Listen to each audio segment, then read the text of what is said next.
Before cities, before fences, before roads carved the land, there was Australia.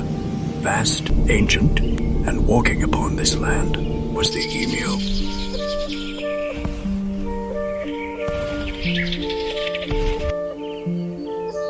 The emu was not just a bird. To the land, it was a traveler. To the sky, a reminder of balance. To the people, a keeper of stories. In Dreamtime, the emu helped shape the world. Its long journey across the land carved paths for rivers. Its footsteps pressed wisdom into the soil. Even the stars remembered it. The emu never rushed. It walked with the land, not against it. Where it moved, seeds traveled. Where it rested, life followed.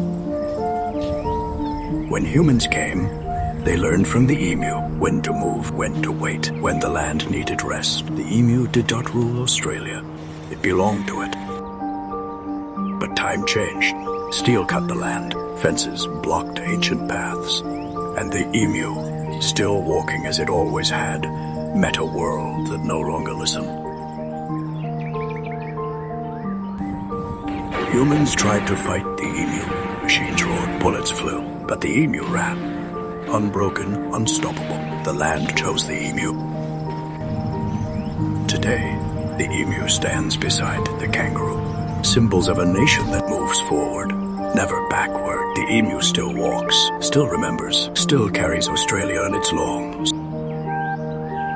As long as the emu walks, Australia remembers who it is.